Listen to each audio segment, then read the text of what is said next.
Voy a hablar un poco sobre la participación social en la restauración en América Latina y lo que pues, yo considero que son avances y retos. Primero vamos a hablar un poco de nuestro continente, ¿no? ¿Cómo estamos en Latinoamérica, ¿no? Entonces, bueno, en Latinoamérica desde hace 500 años, América Latina y Caribe se ha sido sometido al pillaje tanto social cuanto ambiental, ¿no? Entonces, desde la época colonial, las plantaciones agrícolas y extracción de recursos se convirtieron en un instrumento de sometimiento a nuestros pueblos, ¿no? Incluso la esclavitud fue un hecho muy común donde efectivó las desigualdades que encontramos en Latinoamérica hasta hoy. Entonces, por lo tanto, todas estas, digamos, esta productividad que se obtuvo en Latinoamérica en esos 500 años ha redituado a muy pocos, ¿no? Y según Falsborda y Moncayo, ese pillaje se ha perpetuado hasta nuestros días, ¿no? En diferentes contextos y modalidades. Un otro hecho que hemos sufrido y gozado en Latinoamérica es la globalización, ¿no? Que es un proceso de muchos caminos y direcciones. Sin embargo, en Latinoamérica ha sido mucho de arriba hacia abajo y mantenido por las oligarquías eurocéntricas, ¿no? Entonces, estas oligarquías están impregnadas de un paradigma que piensa que solo el pensamiento occidental es civilizado y debe proporcionar los cimientos estructurales para la globalización, ¿no? Entonces, esta globalización está arriesgando una parte esencial de nuestra razón de ser, ¿no? Nuestra idiosincrasia, que es alimentada por nuestra diversidad ambiental. Algunos números sociales que tenemos hoy en Latinoamérica. Tenemos 177 millones de personas afectadas por la pobreza, 30%, 70 millones de personas afectadas por la indigencia, 12%. En las zonas rurales es peor aún, 53% de pobreza y 30% de indigencia. Entonces tenemos 83% de gente que vive en la pobreza, ¿no? Mueren cada año 200.000 niños de hambre. 80% de las personas en los sectores indígenas son consideradas pobres, principalmente los indígenas son más afectados, ¿no? Y 10% de la población total vive con menos de $1 al día. Por otra parte, en términos de territorio, tenemos dos hechos bastante contradictorios, ¿no?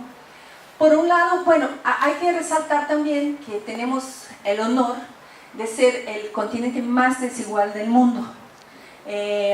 Latinoamérica tiene el índice Gini, que es el índice que mide las desigualdades. El 100 es el más desigual y el 0 es el menos desigual. Latinoamérica tiene 52 y Caribe tiene 41.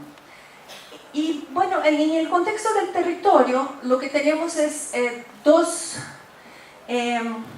dos fuerzas antagónicas, ¿no? Por un lado, tenemos el avance, que vemos en este mapa, el avance de las commodities agrícolas, ¿no? Que van avanzando sobre el bosque. Y en caso de Brasil y Argentina, la cuestión de la soya es muy importante.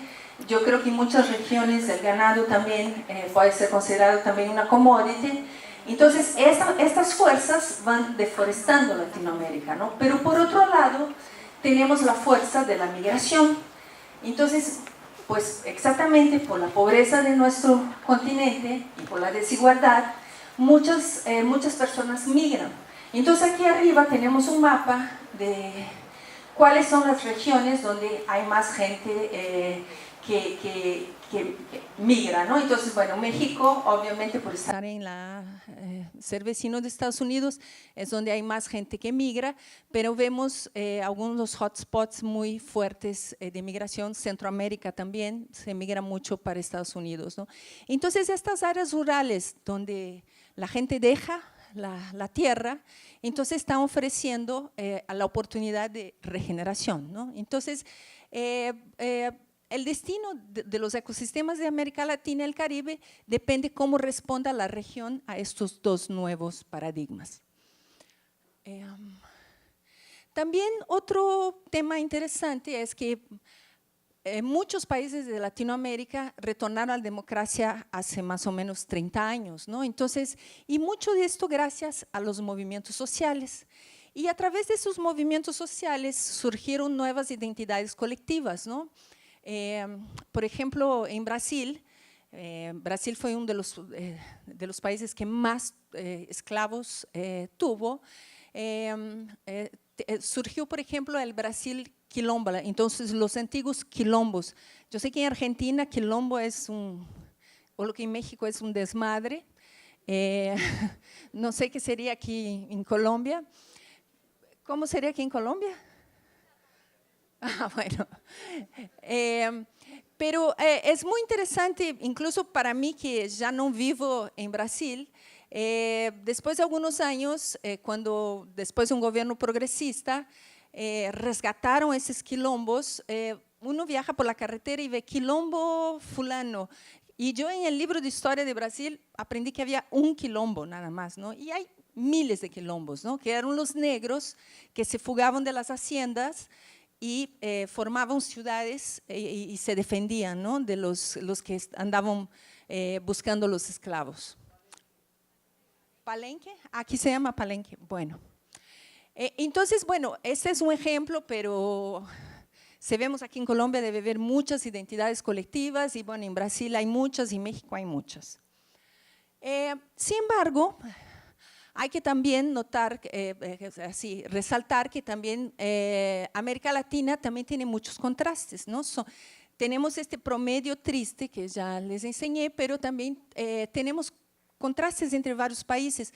Y esto me acordó de la conferencia de Ricardo, ¿no? Ricardo dijo, bueno, pues en Brasil realmente gran parte de la restauración debe ser hecha con los grandes propietarios, ¿no? Entonces, vamos a ver más adelante que, bueno, que en México, por ejemplo, es totalmente distinto. Entonces, por ejemplo, en términos de derechos laborales, los países que son clasificados con 5 son los países que tienen los peores derechos laborales, donde las personas son realmente explotadas, y ahí encontramos Colombia, encontramos México, Guatemala, etcétera, ¿no? Y los países que están en la clasificación 1 son los que tienen los mejores derechos, y ahí encontramos Uruguay, ¿no? También en el índice de desigualdad, otra vez, entre los 10 países más desiguales del mundo, tenemos 8. Y bueno, ahí está Haití, Honduras, Colombia, Brasil, Panamá, Chile, Costa Rica y México, ¿no? Y sin embargo, tenemos países también que tienen un índice de desigualdad bastante más bajo, ¿no? Como Uruguay, Venezuela y Argentina. Otro dato también, esto es muy importante para la restauración y todo este contexto de la participación social, y pongo 2 datos contrastantes, es el caso de Brasil. Brasil, solamente 1% del total de los establecimientos mayores de 1000 hectáreas concentran 45% de la tierra total del país. Yo anduve leyendo que Colombia va más o menos por ahí, ¿no? Entonces, 1% de la población tiene 45% del territorio. Y sin embargo, los establecimientos menores de 10 hectáreas presentan más de 47% del total de establecimientos, sin embargo, ocupan nada más 2.3% del territorio. Y otro dato también es que los hombres tienen casi 100% de las tierras rurales.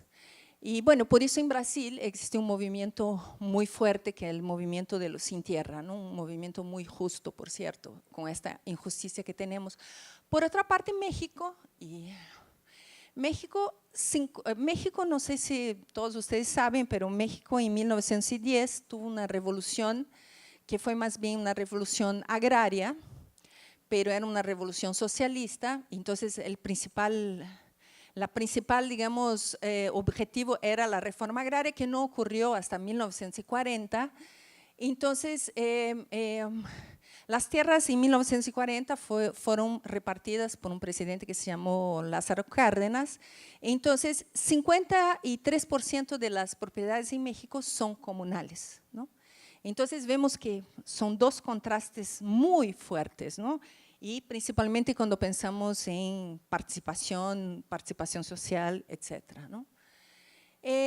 Con relación a los países, no sé si ustedes saben que en Bonn, aquí pongo el resultado más bien de Lima, porque fue el resultado de los países latinoamericanos, los gobiernos firmaron un acuerdo de restauración. Este acuerdo se llamó 2020 porque ellos pretendían restaurar 20 millones de hectáreas en 2020.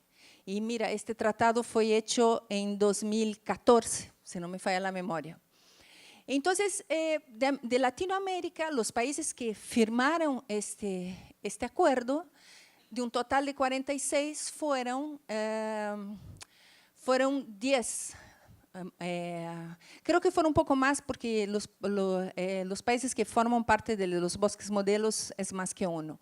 Pero fueron México, y México es muy interesante porque México se comprometió a 8.5 millones de hectáreas, restaurar todo esto en 6 años, ¿no? Y Perú 3.2 millones, Colombia 1 millón. Entonces, bueno, los países que se comprometieron políticamente fueron estos, ¿no? Y bueno, el 2020 es una cosa que particularmente, siquiera yo entiendo muy bien, ya he ido a reuniones, etcétera, pero es una inversión de gobierno con inversionistas privados. En este caso, por ejemplo, son 5 inversionistas que anunciaron planos de invertir en el 2020 $365 millones en restauración, pero todavía no entiendo muy bien cómo es el mecanismo. De los países, está muy pequeño esto, qué pena, pero de los países que también se comprometieron con la iniciativa 2020 de Bonn y Lima, también hay muchos contrastes, pero bueno, yo no puedo leer aquí cuáles son, pero por ejemplo, con la cuestión del porcentaje de población indígena, hay muchas diferencias. Por ejemplo, Brasil tiene 0.5% de población indígena, mientras que Guatemala tiene 40%, ¿no? Entonces, hay muchas diferencias con relación al índice Gini, con relación al tamaño. Pues Brasil tiene 8 millones de kilómetros cuadrados y bueno, El Salvador es 21.000 kilómetros cuadrados. Entonces, bueno, hay muchas diferencias de tamaño de territorio. Entonces, esto es para resaltar que, bueno, que no podemos también pensar en Latinoamérica como un todo, ¿no? En muchos casos. Y con relación muy recientemente ha salido este mapa en la revista Nature, diciendo que 40% de todas las áreas de conservación del mundo hay gente viviendo, poblaciones indígenas, ¿no? Y que estas poblaciones indígenas están manejando estos ecosistemas. Este es un dato también bastante interesante, pensando en términos de restauración. Y en México tenemos este dato que de las 900 áreas naturales protegidas, casi 1/3 tienen asentamientos humanos, ¿no? Entonces, también mucho de este programa de restauración del 2020, de las promesas, se están haciendo en áreas protegidas, exactamente para evitar el ser humano, la problemática social. Sin embargo, en México no se puede evitar en buena parte de estas áreas, ¿no? Y también con relación a los planes nacionales de restauración, De todos los países que firmaron el Acuerdo de Bonn, los planes nacionales de restauración serían, pues, digamos, el aterrizaje de la restauración, ¿no? Y no, solamente Brasil, Colombia, Guatemala y Ecuador son los países que tienen planes nacionales de restauración. Y incluso con relación a las cuestiones de las leyes que se implementan para relacionadas, digamos, con la restauración o con el cuidado del ambiente, también hay muchas diferencias. Ese es un trabajo que hizo Mel y colaboradores, también muy reciente, y vemos que, bueno, que hay países como México, como Guatemala, que sus mandatos tienen que sus leyes abarcan forestal, bosque nativo, ambiente, cambio climático, biodiversidad, otros nada más bosque forestal y ambiente, como es el caso de Uruguay. Entonces también tenemos mucha diversidad con relación a la cuestión legal, ¿no? Con relación al medio ambiente. Pero hicimos un artículo, déjame enseñarles, este artículo donde hablamos de los planes nacionales de restauración, y hace poco también, en 2017, y lo que tratábamos de ver también en este artículo, que son estos resultados, es cuál era el país que realmente tenía un sistema para aterrizar el plan de restauración. Y finalmente, ustedes han escuchado a Ricardo hablar aquí, el único país que tiene un sistema para aterrizar los planes de restauración es Brasil.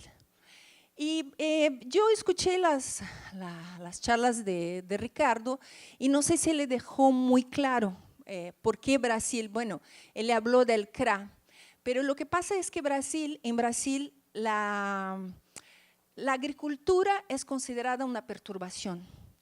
Y esto en pocos países de Latinoamérica la agricultura es considerada una perturbación. Entonces no hay leyes que reglamenten áreas de protección dentro de las áreas agrícolas. En Brasil no. Entonces, en Brasil tiene dos figuras muy importantes en la legislación. Una se llama la reserva legal y dependiendo de la región que esté, entonces, ¿qué significa? Que tienes que dejar una área, un porcentaje de tu área agrícola o sea cual sea la actividad que tengas para la conservación. Entonces, en la Amazonia tienen que dejar 80% de la propiedad con bosque, en el Cerrado 35%, en otras regiones 20%. Entonces, es obligatorio dejar este porcentaje. Tiene un montón de detalles la ley, pero a grosso modo es así. Y después tenemos lo que se llama áreas de preservación permanente, que son áreas también que deben ser conservadas, pero si tú tienes estas áreas de preservación, tú puedes meter dentro del porcentaje de tu área de reserva legal, ¿no? Entonces, estos se pueden sumar, ¿no? Y, por ejemplo, en Brasil, dependiendo del ancho del río, tú tienes que mantener mínimo 30 metros en la orilla del río. Y si tienes una inclinación también mayor que 45 grados o topos de cerros. Entonces, esto es la ley. Entonces, en Brasil es, digamos, obligatorio que cada propiedad tenga esto. Pero, ¿qué pasaba? Brasil, como todos los países de Latinoamérica, en la onda neoliberal, están reduciendo cada vez más sus empleados del gobierno, entonces cada vez hay menos fiscales, ¿no? Entonces, había la ley, pero no había manera de cumplirla. Y bueno, surgió esto sí que Ricardo habló mucho, el famoso CAR, que es el Catastro Ambiental Rural. Sin embargo, lo que también creo que Ricardo no comentó es que este CAR, cuando el agricultor está registrado, él tiene que registrar las coordenadas de sus áreas de conservación y su reserva legal. Si este agricultor necesita un préstamo del gobierno, o cualquier cosa que él necesite, un subsidio, cualquier cosa, lo primero que le tienen que enseñar es si él tiene sus áreas de reserva legal y de preservación permanente restauradas o conservadas. Entonces, se le va con el gobierno y no lo tiene, el gobierno le dice, mira, tienes tantos años para restaurar. Si no lo tienes, y después de 3 años, si no restauras, multa, y tienen multas muy fuertes. Entonces, ¿qué está pasando en Brasil?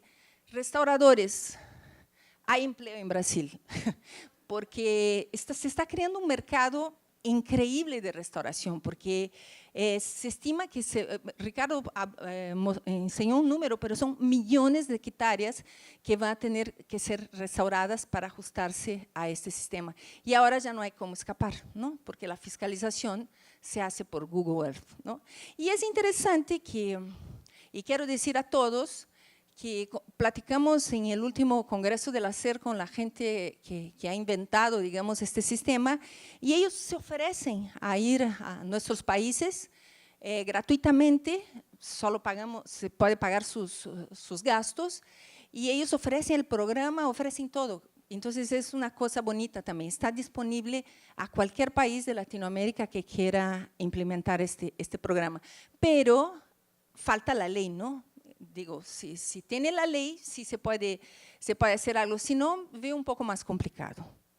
También otro contraste que tiene en Latinoamérica es en términos de la ecología de la restauración.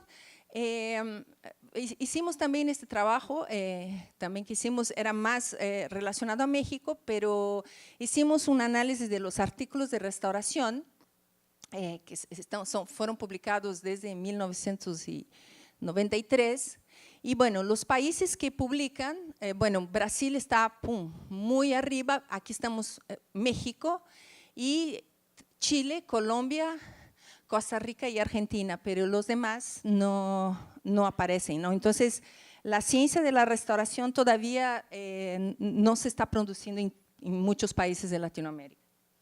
Ahora hablamos de Latinoamérica, después quiero juntar los dos, ¿no? Entonces, ahora la pregunta cuando uno hace restauración, y principalmente hablé de México, principalmente en el área donde yo trabajo, ¿hacemos restauración para qué? Y hacemos restauración para quién, ¿no? Entonces, a pesar de que toda la sociedad sufre con las pérdidas de los servicios ecosistémicos, la gente que más sufre estas pérdidas es la gente que vive en las áreas donde están perdidos esos servicios, ¿no? Entonces, la respuesta a la degradación no puede ser una respuesta, no puede ser la restauración ecológica. La restauración ecológica debe ultrapasar sus límites disciplinarios tradicionales.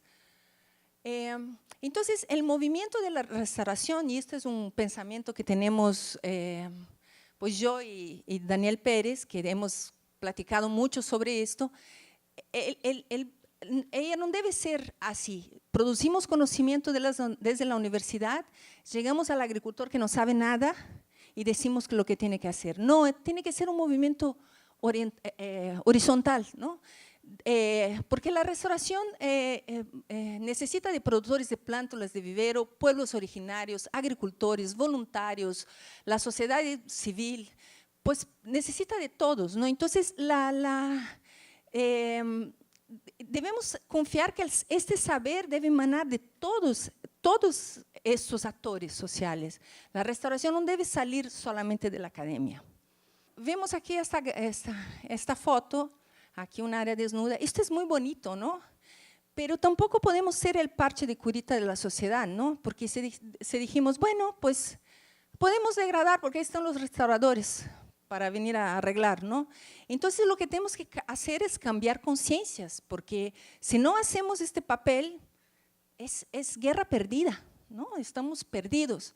Entonces la restauración, ella no debe solo pensar en la ciencia técnica, ¿no? Ella debe ir más allá de la ecología.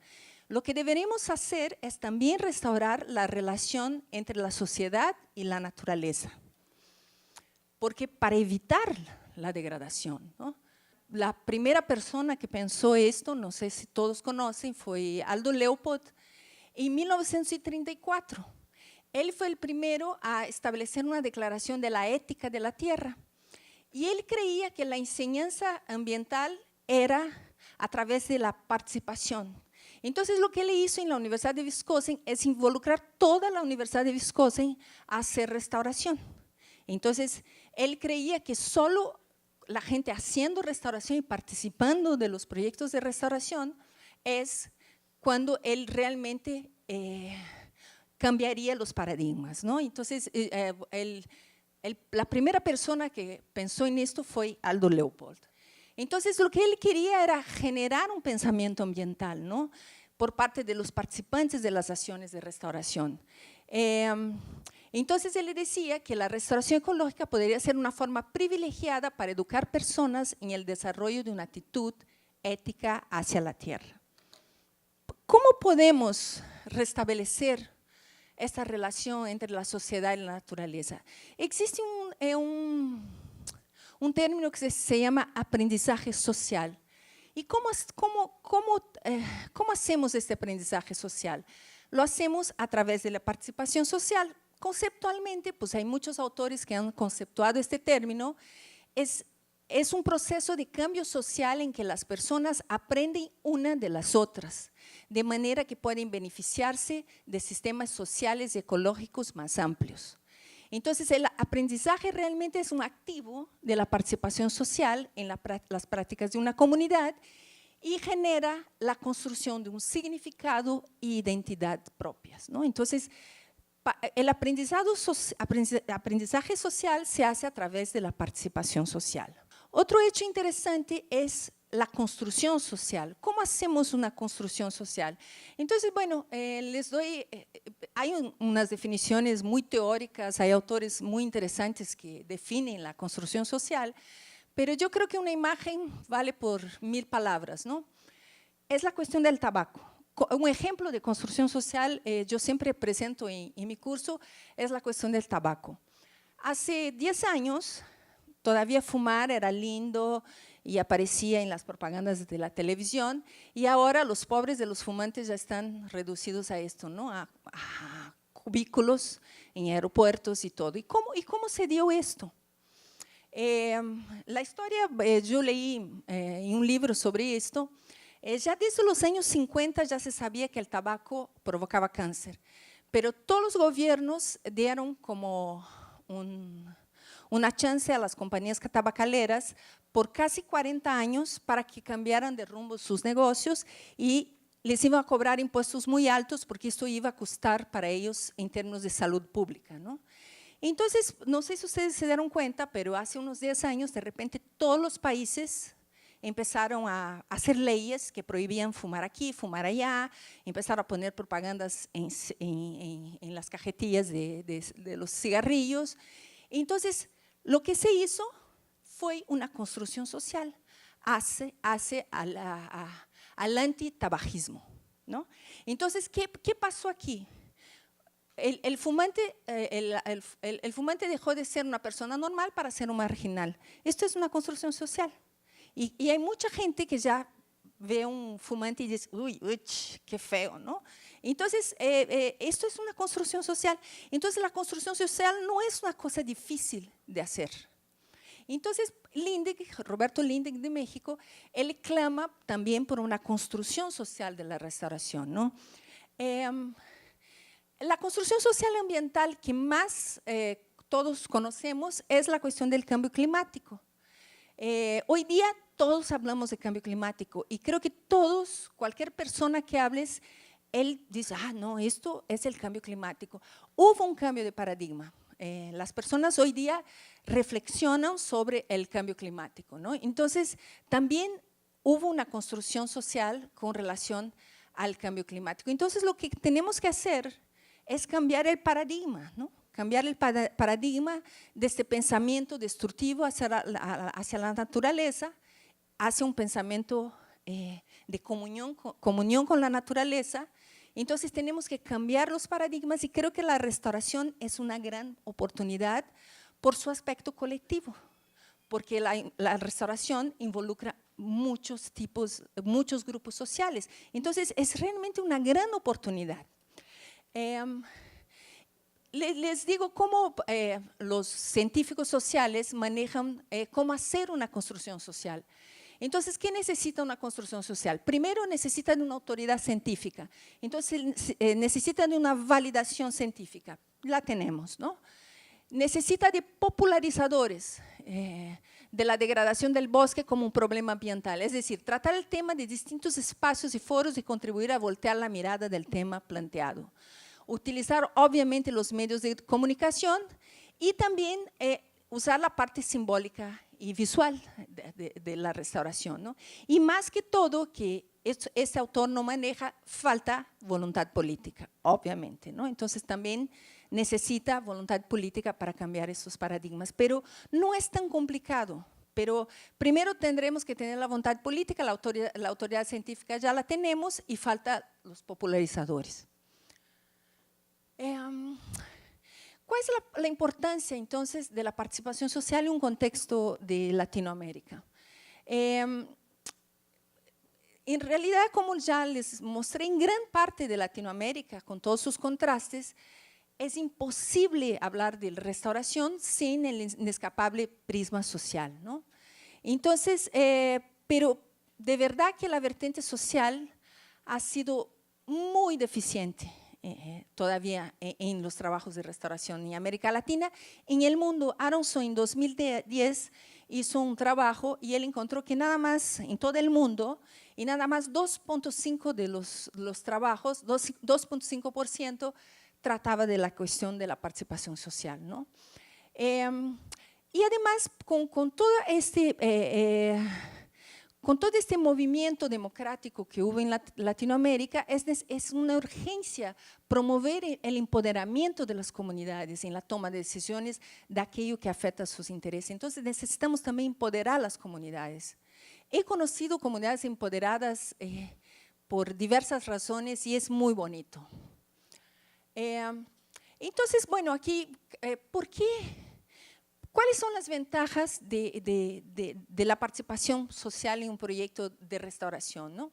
Primero, ofrece la posibilidad de mejorar la calidad de la toma de decisiones, construir una mejor política, aumentar la probabilidad de la aplicación de políticas, que la aplicación de esas políticas sea más legítima. Cuando la gente participa, se siente parte de, entonces siente que es responsable también del proceso, ¿no? Esta toma de decisiones ambientales se refiere esencialmente a una negociación entre usos y usuarios, ¿no? Y los procesos de participación tienen el potencial de fortalecer la percepción de legitimidad de las decisiones y facilitar la implementación de las mismas. También los pobladores locales, como hemos visto aquí en varios trabajos, tienen mucho conocimiento. Entonces también hay que, a través de la participación, hay que usar este conocimiento, hay que respetar sus creencias y valores de conservación para hacer la gestión de los recursos locales, ¿no? También favorece que los actores sociales, favorece el conocer, analizar y comprender mejor la realidad en la cual se encuentran inmersos. Entonces también con la participación podemos desarrollar un cierto pensamiento crítico entre todos los participantes, ¿no? Y el pensamiento crítico siempre es bueno, ¿no? Entonces el conocimiento de esta realidad permite a los participantes, además de reflexionar, planificar y ejecutar acciones tendientes a las mejoras y transformaciones significativas de aquellos aspectos que requieren cambios. Bueno, entonces, concluyendo, la participación favorece la toma de conciencia, la asunción de acciones concretas y oportunas, el empoderamiento, la movilización colectiva y la consecuente acción transformadora. Aquí tenemos un modelito que todavía no he publicado, que más o menos diseña de cómo podría ser un trabajo de restauración, un proyecto participativo. Tenemos que tener dos gestiones, una técnica y una gestión social. La gestión social debe ser realizada por gente que entiende del área social, ¿no? Entonces, desde la gestión técnica veremos los aspectos funcionales, ecológicos, y desde la gestión técnica debemos hacer un diagnóstico desde la perspectiva de los actores, ¿no? Entonces, después tenemos que encontrar hacer un intercambio de información y puntos de vista sobre los proyectos de restauración, definir objetivos comunes y ver cuáles son las limitaciones, tanto sociales cuanto tecnológicas del proyecto, dentro de una comunicación intensiva y con incentivos, obviamente, incentivos económicos o incentivos productivos, ¿no? Y entonces podemos desarrollar, habrá un desarrollo de la estrategia de la restauración, va a haber una participación de los actores y un aprendizaje colectivo. ¿Qué podemos esperar? Podemos esperar, y esto también es interesante porque yo hice una revisión sobre participación y todos los proyectos que eran participativos decían, conseguimos producir no sé cuánto, conseguimos plantar no sé cuántos árboles. Pero nadie piensa que los proyectos de restauración pueden aumentar el capital social de la comunidad al trabajar juntos, ¿no? Yo llamo capital social relacionabilidad, que es un término utilizado por un autor colombiano, por cierto. No me acuerdo su nombre ahorita, pero él utiliza este término, me gusta más que capital social. Entonces, debe haber un aumento de esa relacionabilidad, un empoderamiento de la comunidad sobre sus recursos y más tarde debe haber una retirada en gran parte de la gestión y dejar que las personas de la comunidad sigan con el proyecto, ¿no? Entonces, un gran aspecto del proyecto de restauración es aumentar el capital social o la relacionabilidad. ¿Qué hay sobre la participación social en proyectos de la restauración en Latinoamérica? Trabajos sistemáticos hay dos. Hay uno que fue hecho aquí en Colombia y uno que fue hecho por nosotros que acabamos de terminar en México, ¿no? Digo, son proyectos mucho más grandes que tratan de hacer un diagnóstico de cómo está la restauración en los respectivos países. Sin embargo, hay una parte social a cual yo rescaté, ¿no? de todo este material. En Colombia, el trabajo de Colombia es una parte muy pequeñita, pero lo que se encuentra es que solo 4 de los 119 proyectos las comunidades son responsables o convocantes y 2 de ellos son ejecutados por ONGs. Y en México, un dato bastante interesante es que la pregunta era, ¿cuáles son, digamos, los beneficios de los proyectos de restauración? Y curiosamente encontramos que el tercer mayor beneficio es la generación de empleos.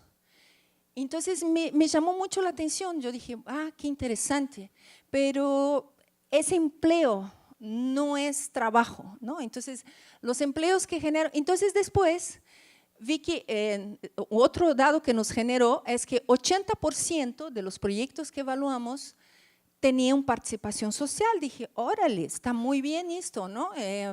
Genera empleos y 80%, pero después empiezas a ver más con detalles.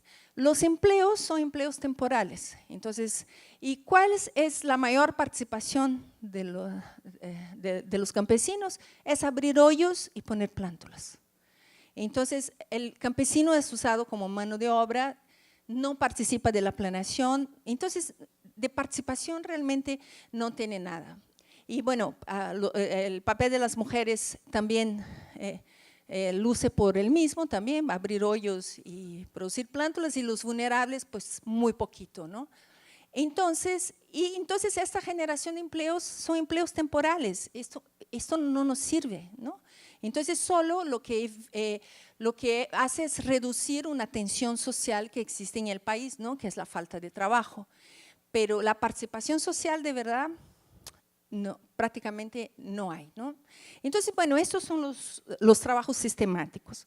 Luego, con Daniel Roberto Pérez, este libro salió en 2016, decidimos buscar experiencias en participación en Latinoamérica. Entonces, bueno, pues como vamos a congresos y conocemos mucha gente, entonces decidimos hacer este libro, ¿no? Entonces se llama Más allá de la ecología de la restauración, la participación, las perspectivas sociales en Latinoamérica. Y bueno, encontramos que hay muchos países, varios países que lo hacen y un trabajo más bonito que el otro, ¿no? Son muchos trabajos y con creatividades, con características bastante propias que que son muy bonitos, ¿no? Entonces, bueno, les voy a contar muy rápidamente los que más me impactan. Replantando vida, la restauración forestal como herramienta para rehabilitación. Yo puse en primer lugar porque me parece el más bonito. Es un trabajo de la SEDAI, que es la Compañía de Aguas de Río de Janeiro, en Brasil, y la SEDAI tiene un problema serio con el asovamiento de los ríos y también está en la legislación que los agricultores tienen que restaurar las orillas del río. Entonces, ¿qué la SEDAI hizo? Hizo un acuerdo con la prisión del estado de São Paulo para formar restauradores, reclusos restauradores para hacer restauración. Entonces, y la Universidad de Río de Janeiro se comprometió a dar este curso. Pero lo bonito de este curso es que ellos no enseñan nada más restauración, enseñan la familia, el amor, la dignidad, la libertad, la ciudadanía, la gobernabilidad, la pobreza, la comunidad, ¿no? Y los reclusos salen como agentes de restauración y es muy bonito porque los familiares van en la ceremonia donde ellos reciben el título de restauradores. Y es muy bonito porque yo y Daniel fuimos a conocer este trabajo y tú platicas con la gente que ha sido formada como restaurador y ellos dicen, mira, si yo hubiera conocido la restauración antes de delinquir, yo nunca jamás hubiera delinquido, ¿no? Entonces, porque es la relación del hombre con la naturaleza te engrandece, ¿no? Engrandece el alma, ¿no? Otro trabajo que es muy bonito, que bueno, Daniel ya ha presentado, entonces te voy a saltar, Daniel, porque es un trabajo con educación ambiental donde se crea, se hace restauración, pero se crea cooperativas. Esto es trabajo, ¿no? Se crea organizaciones y es un empleo sustentable. Otro trabajo también que es muy bonito es el trabajo de Danny Renison. Es una persona un poco rara que ni siquiera viaja en avión para no dejar sus huellas de carbono. Y él, en las montañas de Córdoba, antes él subía solo. Las montañas de Córdoba son los que abastecen de agua toda la ciudad de Córdoba, ¿no? Entonces, él iba con plántulas en su mochila y empezó a plantar y empezó a tener un montón de seguidores. Hoy día él es ciudadano honorario de Córdoba, hay miles de personas que lo siguen. Entonces eso se llama voluntariado, es un trabajo divino que hace Daniel Renison, ¿no? Después tiene el trabajo de Elti, que también Zoraida, más o menos, que son formadores de líderes restauradores, ¿no? Entonces, el YELTI forma líderes para hacer restauración. Entonces, esto resulta en trabajos como este en Panamá, también que tiene mucho que ver aquí con la ciudad de Florencia, que son ganaderos que tienen sus fincas modelo y forman cooperativas para sistemas silvopastoriles. Ese es un trabajo también muy bonito. Tiene el Pacto de la Mata Atlántica, que creo que es el caso de gobernanza más interesante, y creo que nosotros deberíamos tener un pacto de la restauración en Latinoamérica. Ellos juntan 260 signatarios, donde ellos lo que tienen más bien es un objetivo político. Entonces, como pacto, ellos pesan en las resoluciones políticas del país, ¿no? Entonces, y generan muchos empleos, ¿no? Entonces, ellos tienen el objetivo de restaurar 15 millones de hectáreas. Y el pacto es una cosa etérea, pero que tiene poder político. Entonces, bueno, ¿cuáles son los avances? Entonces, no tenemos la participación como un hecho en Latinoamérica, pero hay un movimiento en aumento, con pasos concretos para superar una historia de coordinación e integración limitadas. Por ejemplo, tenemos ya la CIACRE, ¿no? Es posible percibir que los modelos de restauración en Latinoamérica poseen identidad propia y sus narrativas denotan éxitos y fracasos, pero no están obstaculizando su progreso, ¿no? Y bueno, ¿cuáles son los retos? Elaborar planes de restauración que integren la participación social efectiva en estos planes, realizar una construcción social de la restauración en Latinoamérica, fortalecer las redes nacionales y una red regional para un intercambio más efectivo de experiencias exitosas de participación, legislación y gobernanza, desarrollar modelos autóctonos de restauración respaldados por las condiciones socioeconómicas, culturales y ambientales locales, ¿no? Entonces, en la inclusión social, la inclusión social, perdón, no es únicamente una necesidad ética crucial, pero también esencial para la sustentabilidad, ¿no? Y bueno, finalmente les voy a leer lo que tiene nuestro libro, no aparece aquí, qué pena, porque salió la mitad, pero aquí hablamos de los 43 desaparecidos, estudiantes desaparecidos en Ayotzinapa, en México, y demandamos el rigor de la ley independientemente de su jerarquía política y económica. Queremos que este crimen sea resolvido porque son 43 niños que desaparecieron de la nada. Demandamos el regreso de la democracia en Brasil, país que ha sufrido un golpe de Estado institucional rechazado por gran parte de su pueblo. También insistimos en la resolución social y pacífica de los conflictos sociales en nuestra sociedad latinoamericana multinacional y multicultural, evitando la criminalización de las protestas con una visión de sustentabilidad y justicia social. Gracias.